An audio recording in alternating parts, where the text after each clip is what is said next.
Hey guys, Darren Carr here, Coach of Wise Ocean Pods, and welcome back to another episode of my Captains series. This will be my Captains for round 4, so hopefully you guys are all strapped in, ready for another round of fantasy football.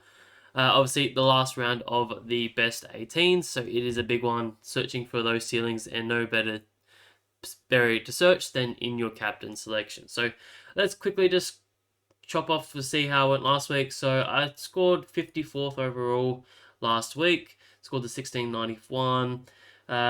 Quickly just looking at the order, just really didn't have much of a ceiling last week. I think a lot of people didn't have huge ceilings last week. I think the obvious one I didn't have in my top 5 was Tom de Koning, who I think I had just outside my top 5. So yeah, just missing that one player there that would have made a bit of a difference there. Yeah, but other than that, no one really went berserk and nothing really happened too much. So overall, not too bad. Not too bad sitting overall so far this season. I think I'm 35th overall in the ranking, so not bad. But got a long way to go in the season. So hopefully we continue strongly.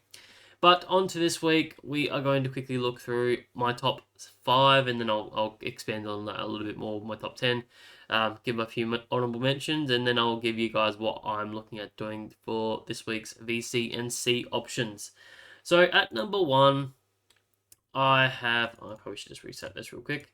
I have Nick Dacos. Now, I don't love the Nick Dacos pick as in terms of trading him, but I do think he goes really well in this game. When I'm looking at what Colton give up to midfielders at this point in time in the year, they just love to give up huge points. So you're looking at what has happened so far this season, right? So last week we had Tom Liberatore go 142. The week before that they had Giant Newcomb go 142 as well. And even in round 1 they had Jack Ross who went 114, who isn't a renowned scorer either. So all of them went way above what they're sort of expected to go at. So they obviously aren't hugely focused on just locking down a player. And obviously Nick Dacos is the number 1 midfielder at the Pies, so I expect him to go really well. There is some debate that he may get some bit of attention from, a Hewitt, but obviously that hasn't been working too well when the fact that a lot of these other guys have got off the chain and just been absolutely dominant. So I don't think they'll have too many issues. I think he'll just be easily be able to put up a 120, if not a 130. So he is comfortably at my number 1 there. Number 2, I have Max Gawn. I'm expecting a huge bounce back from Max Gawn after the last 2 weeks where he has been struggling a fair bit. Now, a lot of this is due to the matchup. He's up against Geelong, who we have seen is rucking Sam de Koning. This is a little bit dependent if Sam de Koning is named as solo ruck, right?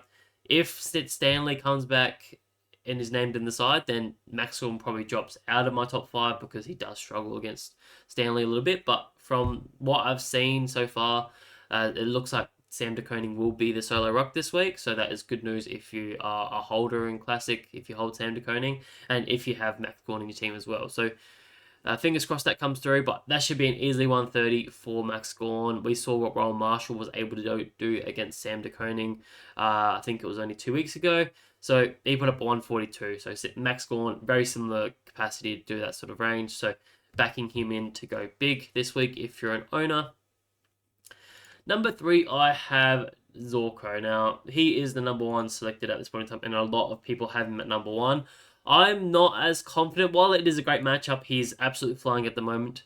I am skeptical that he may be due for a bit of a rest. They're probably going to be up by 60 points by halftime, so he may just sit out the second half or even at least last quarter, and that does probably reduce his ceiling, right? So I'm just still confident that he does well, but not so confident that he plays that throughout the entire game to put up that 120, 130, even 150. So yeah, I'm just putting him in my list, but having a little bit ways down just so it doesn't hurt if he does get rested as much. So number 3 for Dane Zorko. Number 4, I have Tom de Koning, wherever I can find him. I know he's there somewhere. There he is. Love what he's been doing so far this season. He's obviously averaging 123, I think, so far this season. A couple 130s and a lower 110, I think it was. So He's absolutely flying. He's got an easy opponent again this week against Darcy Cameron. Against Cameron, we're seeing John Sweet go 96, so that's probably 15 points over his average, and Tom English, who went 101, and that was a little bit against, what's his name? Nick Cox or Max Cox. What is his first name? Mason Cox, that's the one. So yeah, obviously the 2 ruck setup is a bit tougher than the 1 ruck setup. So I'm liking that it is just a solo ruck matchup this weekend, and I want to see what Decoman can do on tonight's matchup. I think he can go close to that 130 again this week. So I'm locking him in as my VC. Number 5, I have gone a bit skeptical, as I sort of do every sort of in my 5th pick. I just, it only counts as one time, so you can take a bit of a risk here and there. So probably not super risky, but I am going Bailey Smith. But obviously with the injury risks he has, it is a bit risky compared to a few others that I could have gone with.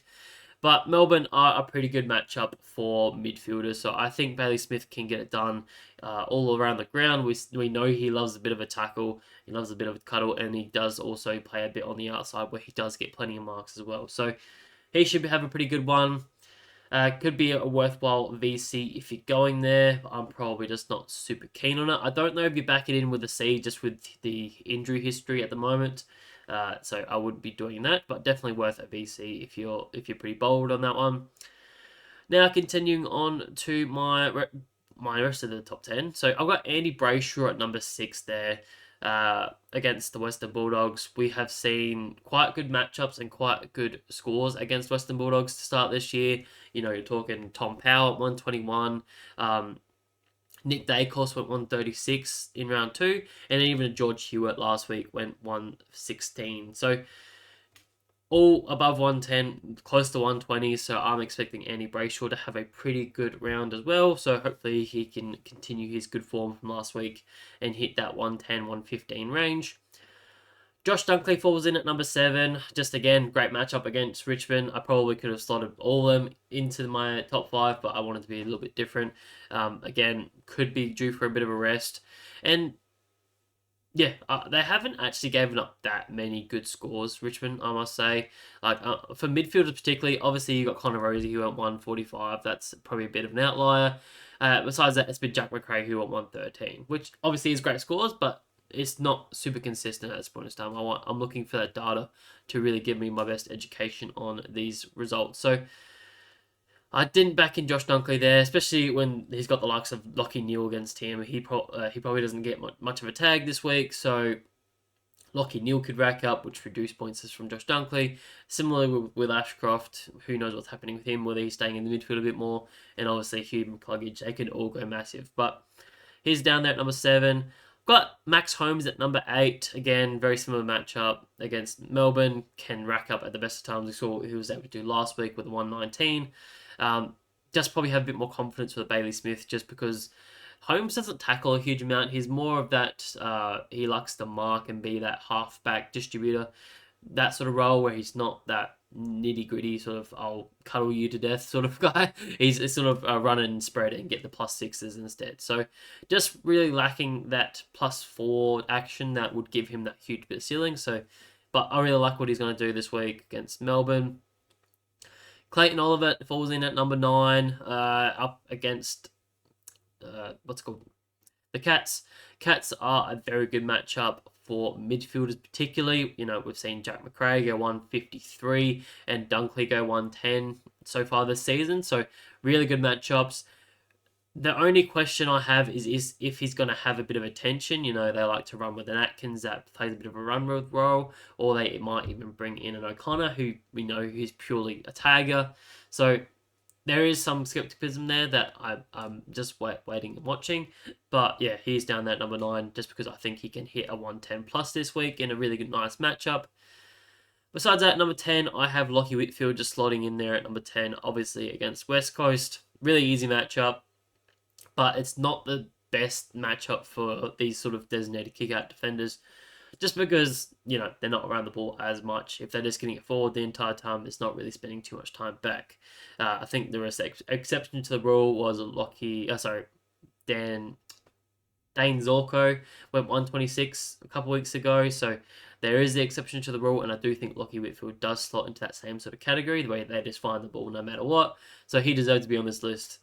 But that does mean there are a few popular names that are missing off this list. You know, I've got Rosie, who it missed out just because I think he cops a bit of attention from a Windhager potentially. Also, St Kilda aren't the greatest matchup when it comes to midfielders. They are struggling a little bit against them at the moment. I think it's like a +2 at this moment, so it's not anything amazing. Dawson also just misses this list. He is up against... should know this off by heart, but I don't. Give me 1 second. If it wants to load. He is up against the Gold Coast Suns. Now, they are a pretty good matchup. They are a bright green matchup. But when I went and looked in to see who actually scored well against them, the only score that's sort of been significant is Clayton Oliver, who went 108 last week. Obviously, there's only a 2-game sample size, round 1 and round 3. Obviously, they played against West Coast in round 1, so no one in West Coast went particularly well. Only Jack Graham went like a 97. And obviously, round 3, Clayton Oliver was the only one that had put up a decent score. So there's not enough data there for me to back Dawson in and my top 10 at this stage in time. Even though he is a great player, I still think he's a worthwhile shout. It's just the data isn't there to present that at the moment. So avoiding him this week, but I probably do still have him on my captain plans, funny enough. Jack Macrae is also one that misses out, even though I think he's a very safe 100 play. No matter how you look at it, he's always one that is going to go well, but he does have Port Adelaide this week, who has traditionally been a tough matchup. So, yeah, be wary of that. Similarly with Nasiah Wanganeen-Malera and Sinclair. Now, Sinclair is probably one that's unlikely to miss out because he actually has a pretty good record against Port Adelaide. I think he went 134 against Port Adelaide last year, and even went like 108 the time before that when he played them. So he does have a pretty good record against them. I'm just concerned that they might, with his performance last week, he may have put a bit of a target on his back. So be aware of that. Petrarca as well misses out, just hasn't shown the form, so I'm not looking at him even though it's a good matchup. And then you've got a couple massive rucks in Marshall, I'm not looking at him this week. He's got Sweet, who has actually proven to be a pretty tough matchup so far this season. I think one of the toughest matchups so far, so I'd probably be avoiding that ruck match, that VCC this weekend. But again, I don't have Marshall, so he's one of the safest picks you can go with. He's flying at the moment. Similarly with Cherry, probably just misses out just due to his injury, even though he is up against Grundy, and who has traditionally been a tough matchup. Grundy's actually been quite easy so far this year, so there is a potential if there wasn't the injury, then I might have gone with the C on Cherry there, but obviously he's a concern at this point in time, so not worth risking it. He could be subbed or could be rested throughout the game, so not looking at that one. So just to quickly clarify, my VC this week is going to be Tom De Koning. Hopefully he's going to go a 130 this week and just slot that away for the weekend. And then I'm sort of tossing up between going Clayton Oliver and Dawson as my C this week. Obviously, I have concerns on both of them, just with no real data for Dawson and obviously the tag concern for Oliver. So leaning towards Dawson at this point in time, but I probably have a line of 115 this week. So hopefully Tom De Koning can get that done tonight and just be locked away for the weekend.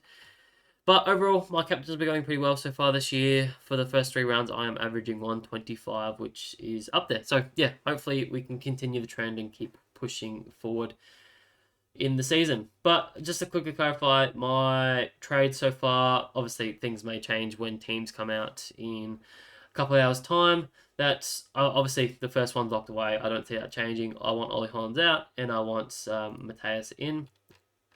I think I say it again. I keep saying that. And I want Camporelli out just because he is a red dot. He's being useless at the stage, so I want to try and get him done. And the best I can sort of get to was either a Lockie Neal or a Jake Saligo. And I'm just leaning towards Saligo just because he's never going to get a tag, just because he's sort of the third best midfielder in the Crows at the moment. Whereas a Lockie Neal's going to cop attention pretty much every second week that comes. So I'm just trusting that Saligo, with the money he's going to make, I expect he's going to get close to that $1 million figure if he can continue this form for the next 2 or 3 weeks.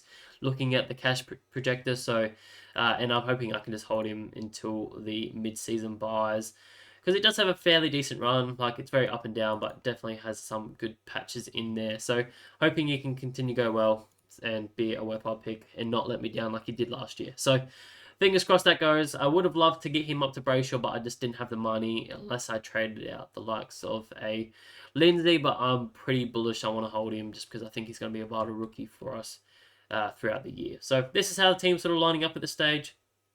Hopefully things don't change too much in teams. I know there are some concern that Sam de Koning may have Blitzarves, sorry, not Stanley as a ruck duo, so that potentially will make me move him along if that is the case, but I don't see that happening at this stage. Besides that, pretty confident with the team. I just might play a bit of funny buggers when it comes to the rookies I run. I've got 3 rookies in the midfield, and I may want to field Murphy Reed over the likes of Ted Closey. That's if Ted Closey is even named. If he's not, then I'll try and do some looping if I can. But both of those guys play fairly early, so probably unlikely as well. So yeah, hopefully you guys have enjoyed this video. Hopefully your captain smashed it this week, and hopefully your fantasy team just goes really well. If you have any questions, drop it down in the comment section below, or go to my QU link and I'll answer your questions there. Besides that, have a great weekend and all the best for your fantasy. Bye.